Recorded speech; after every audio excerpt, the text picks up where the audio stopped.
So this here is la, simply la. So it's quite short.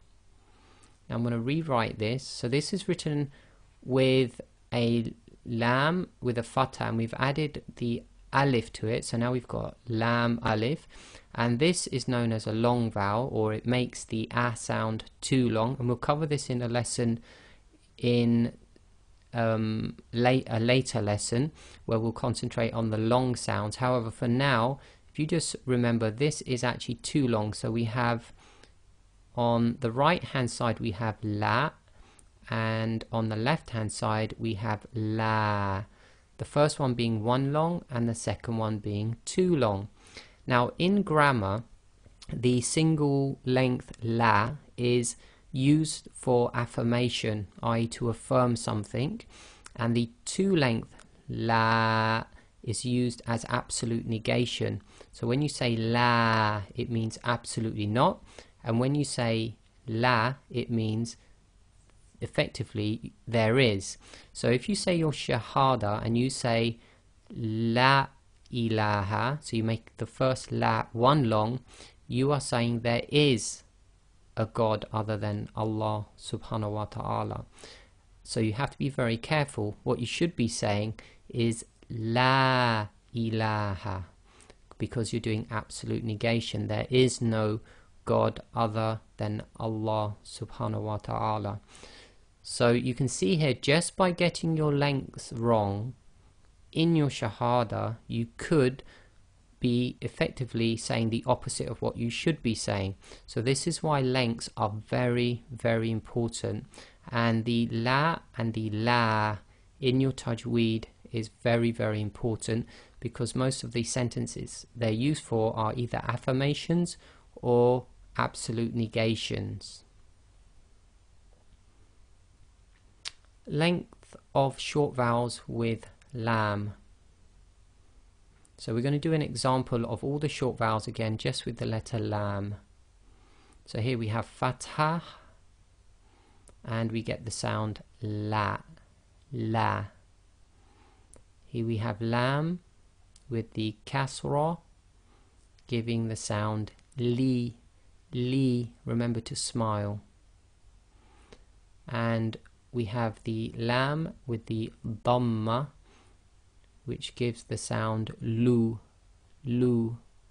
And remember, all of these are one long. So we have la, li, lu. We do not want to say la, li, lu. That's too long. Short vowels, i.e. your fathah, kasrah and Dummah, must be kept to one length long. La, li, lu. And this is all relative to how you actually recite or sing your Quran, but you must keep it relatively one long when compared to the longer sounds. Alif and Hamza. One thing to remember is that the alif never has a short sound on it, but Hamza does. So here's the alphabet alif. Now one must be careful in the actual Quran. This is used as a long vowel, so it helps to lengthen the ah sound from one long to two long. It does not function as a consonant on its own. The one you will see is the Hamza sitting on top of the alif.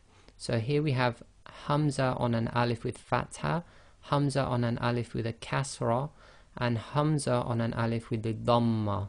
So you will never see these short markings, i.e. the short vowel markings, on top of an alif.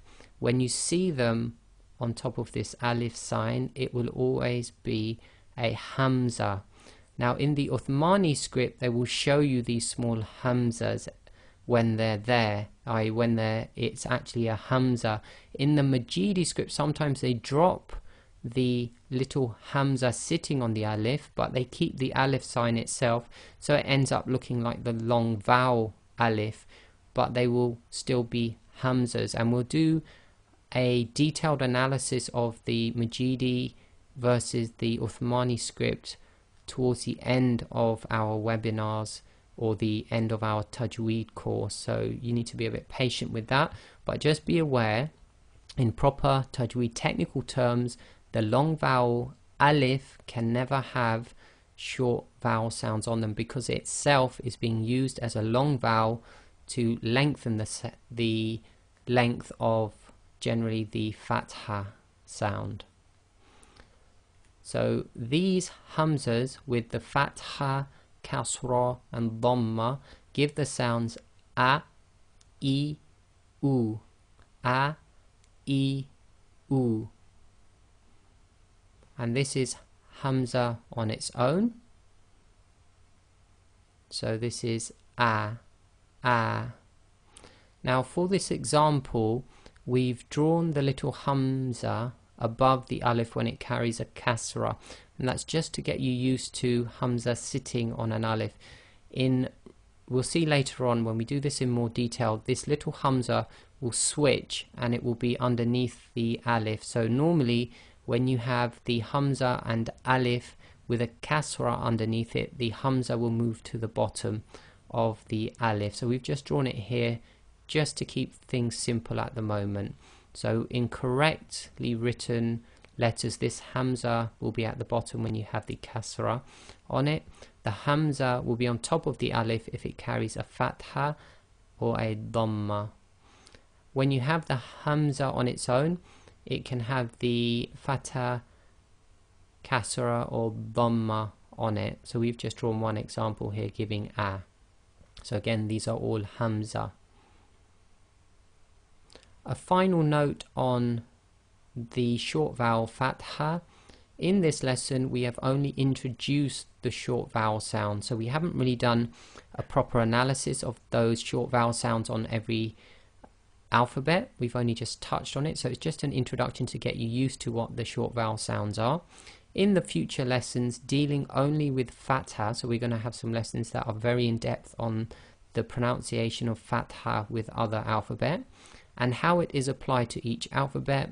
We will see that it can give slightly different sounds than a to letters.